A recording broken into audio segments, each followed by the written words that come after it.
So here I am, working on my play, perhaps my greatest effort, Hamlet, Prince of Denmark, and the woman asked me to take out the garbage. I'm Shakespeare, playwright to the king, friend of Queen Elizabeth, and Anne makes me take out the garbage. She just doesn't appreciate creative genius when she marries it. Oh well, wait, I think she's inspired some verses.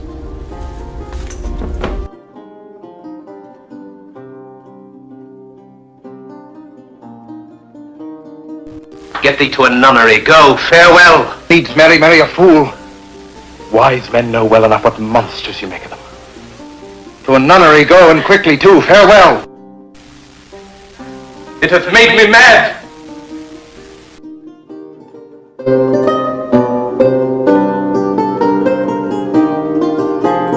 Welcome to our weekly lesson on creativity. Today I have 3 lessons for you. The first lesson, in order to be creative and innovative, you need to think fluently. When I say think fluently, what I mean is that you need to generate as many ideas as possible, because new ideas, innovative ideas, arise out of the generation of lots and lots and lots of ideas. I could illustrate that with some of my sonnets. I wrote 154 sonnets, love sonnets, 154. Some of them are masterpieces. Some of them are okay, and some of them are really pretty bad. I'm working on one sonnet, by the way, that I'd like to get your thoughts on. A friend of mine sent me, here it is. A friend of mine sent me some, what he's calling coffee. He's from Genoa, Italy. His name is Christopher Columbus. Apparently he brought back from the New World some black beans, some beans to roast, and you make this substance called coffee, and I've really enjoyed it, and it's enabled me to generate lots and lots of lines and to work much longer and much later than I have in the past. And so I've been thinking about writing a sonnet, a song, some verses to coffee, and relating it to someone's love or to some frustrations in one's love. Canst thou, O cruel, say I love thee not, when I against myself the black bean shares with you? Do I not think of thee, even though you forgot to keep the coffee hot, and nevertheless to say, oh well, I do not care? Yeah, you're right, it needs some work. Well, though inspired by the coffee muse, I find that not all my sonnets sing. But I'm writing lots and lots of sonnets, and some are becoming great.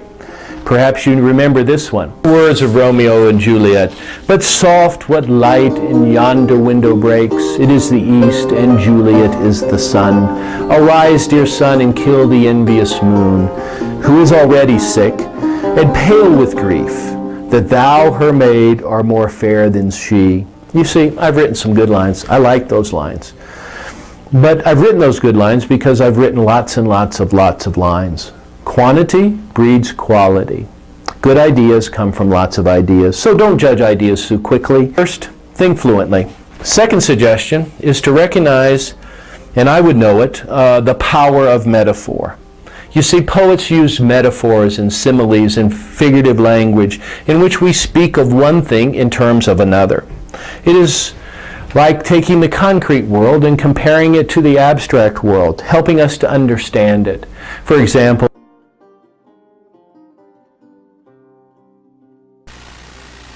Frailty, thy name is woman.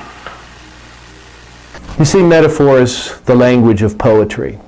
But it is not only the language of poets, it is the language of invention. Aristotle reminds us that we should become the master of metaphor. Some even argue that all knowledge, all understanding, all truth is won by metaphor. In other words, we never really understand anything until we compare it to something else.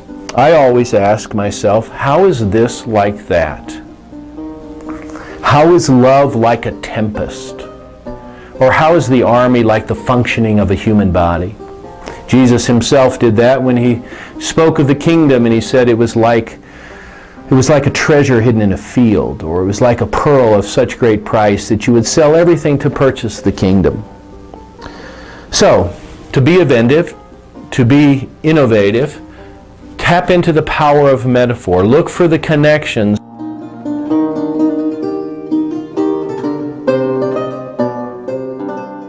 And third, Will, you dish of skim milk, go fetch Will Jr. He's playing down by the river again. And besides, it's supper time and the lamb is hot. Hurry now, you knave. well, until next week, think fluently and think in metaphors. Will. Okay, I'm coming. Frailty, thy name is woman. Oh, now forever farewell the tranquil mind. Farewell content. Farewell the plumed troop and the big wars that make ambition virtue. Oh, farewell. Farewell the neighing steed and the shrill trump, the spirit-stirring drum, the ear-piercing fife, the royal banner, and all quality, pride, pomp, and circumstance of glorious war.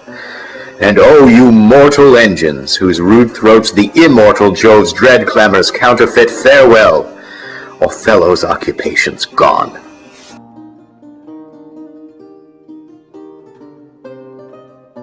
You dish of skim milk, go fetch Will Jr.